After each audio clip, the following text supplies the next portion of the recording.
Salve, salve a todos! Aqui é o professor Anderson do canal 6 Seguidores. Dando final à matéria do primeiro ano do ensino médio, vamos falar sobre um período muito importante da história brasileira e que explica muitos motivos dos problemas do Brasil atual.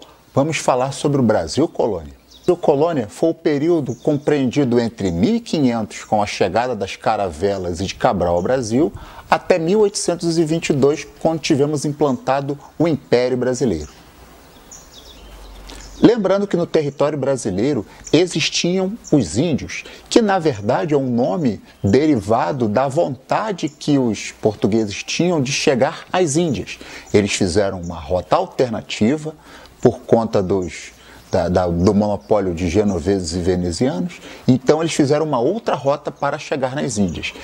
Ao chegar ao Brasil e identificando a população que existia no nosso território, eles passaram a chamar essa população de índios, exatamente pela sua origem nas Índias. Vou deixar aqui na descrição do canal dois vídeos, Grandes Navegações e o Fim da Teoria da Terra Plana, onde os navegadores mostram que a Terra é redonda. E temos também o vídeo de Índios e Negros, onde a gente fala da relação dos portugueses no período colonial com os índios e com os negros, principalmente quando se fala do trabalho. No Brasil existiam de 2 a 6 milhões de indígenas vivendo no nosso território quando da chegada dos portugueses. De imediato, Cabral, ao identificar o território brasileiro, ele depois continua a sua navegação. E os portugueses efetivamente não ocupam esse território. Na verdade, eles só ocupam aproximadamente 30 anos depois.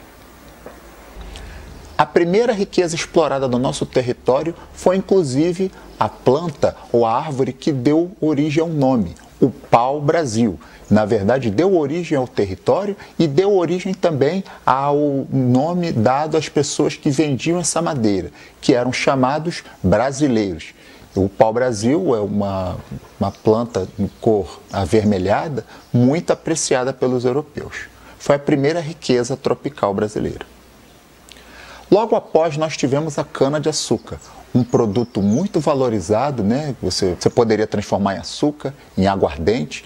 Inclusive, a cobiça pela cana-de-açúcar que foi introduzida aqui no Brasil depois, foi o motivo de cobiça principalmente dos holandeses, que ficaram um bom tempo na região nordeste brasileira e foram expulsos 20 anos depois pelos portugueses. Outra nação que cobiçou muita riqueza brasileira foram os franceses, inclusive fizeram colônias no Rio de Janeiro e no Maranhão. Os ingleses não cobiçaram tanto a nossa riqueza. Os ingleses eles focavam mais na pirataria, ou seja, esses produtos que saíam das Américas eram interceptados no meio do caminho e muitas vezes eram vendidos pelos ingleses.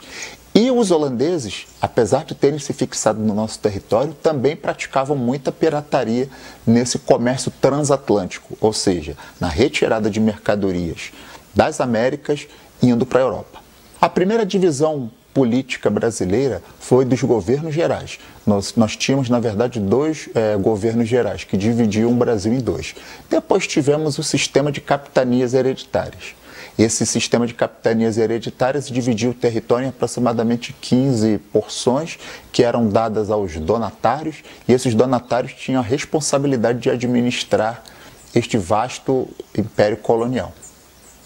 A cobiça dos portugueses, na verdade, ela só aumentou nos anos 1600, com a descoberta do ouro no estado em que hoje nós chamamos de Minas Gerais. Exatamente esse nome por causa da grande riqueza aurífera, a grande riqueza do ouro descoberto nesse território. A partir daí, os portugueses efetivamente ocuparam esse território, exatamente para poder explorar essa grande riqueza. A cana-de-açúcar foi muito importante também, mas principalmente com a descoberta do ouro, os portugueses viram a necessidade de se fixar totalmente no nosso território. E agora nós vamos falar da defesa. O que os portugueses faziam para defender esse vasto território? Eles se utilizavam muito dos seus navios de guerra e dos fortes. Inclusive, na nossa região, nós temos o Forte São Mateus, que fica em Cabo Frio, que foi uma das dezenas de fortes que foram implantados para a defesa do nosso litoral. Lembrando que boa parte da riqueza brasileira, ela acaba navegando, né, através dos mares, né, você não tinha os aviões, enfim, você só tinha a riqueza, era centrada nesse comércio através dos navios, e se você dominasse as rotas marítimas e se você conseguisse dominar as fontes de matéria-prima, no caso o Brasil se tornou uma grande fonte de matéria-prima, você se tornava muito rico.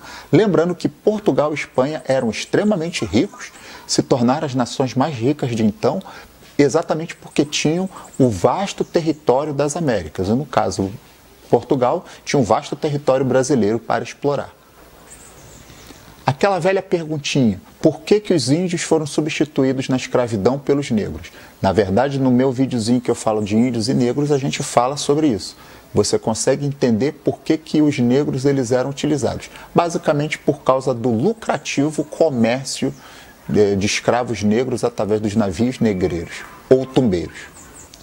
Diferente dos Estados Unidos e do Canadá, que eram colônias de povoamento, basicamente a fuga de pessoas, né, de perseguições religiosas, de guerras militares, no Brasil nós tivemos o advento da colônia de exploração. Na verdade, o nosso território era apenas um local onde você extraía as riquezas tropicais, extraía as riquezas minerais para mandar para as metrópoles europeias.